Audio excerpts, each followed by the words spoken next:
And I started my period at the age of 13. Nobody ever told me that it would be accompanied with such great pain. Mommy and mom had told me that, they'd seen women and young girls suffer in pain due to menstruation, but not the kind of pain they had seen me battle, not the kind of pain they had seen me struggle with. At age of 15, mom and mommy decided to take me to the gynecologist. And the gynecologist said, whatever Njambi is going through is very normal, and, the pain will go away once she gets a child. And I was like, when am I going to get a child? Like, okay, I'm 15. So when do I get a child?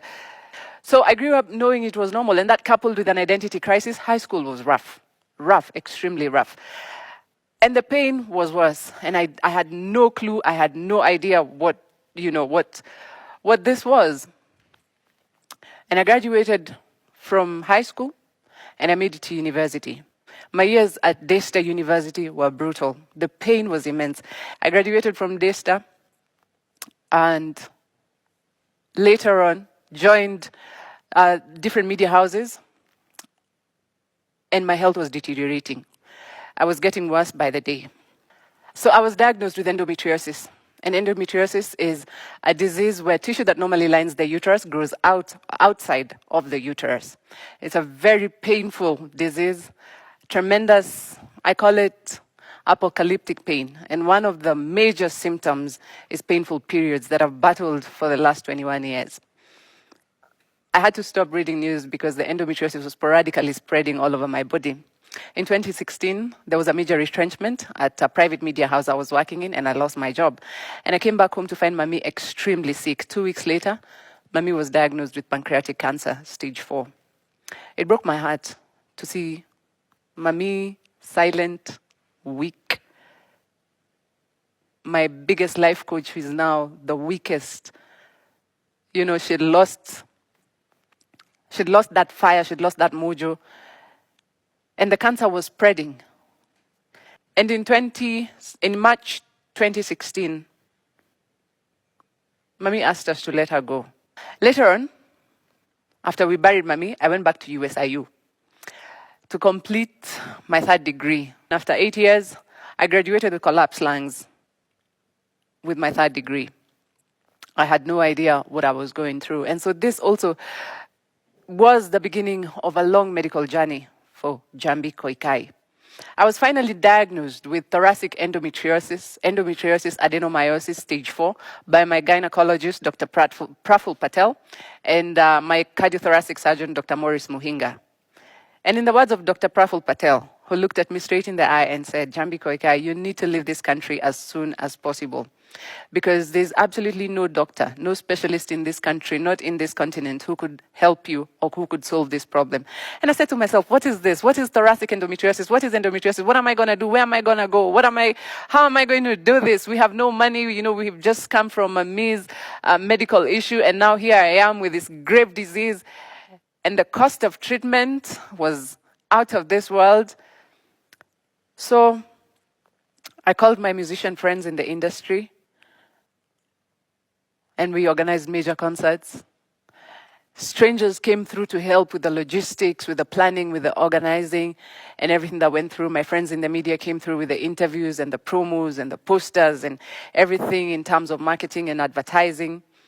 And my friend Gilad, he also came and performed, and it was such a magical experience. I was 36 kilograms, and by the time I was being diagnosed by Dr. Praful Patel, I had gone through 18 surgeries.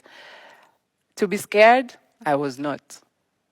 We raised the much-needed amount, and in March 2018, we finally arrived at the Center for Endometriosis Care in Atlanta, Georgia, under the care of Dr. Ken Sinavo and Dr. John Goldman.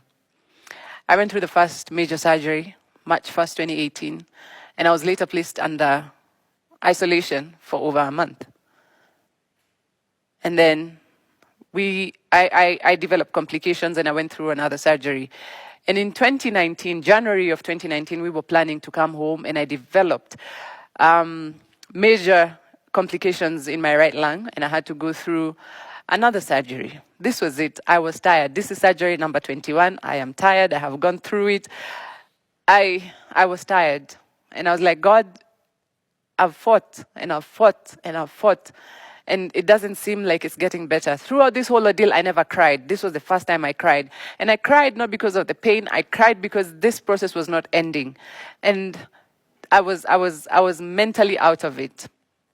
And so we went in through the surgery, and I was taken to the operating room, and they put in a tube, as they would normally do, to drain out the fluid in my lungs.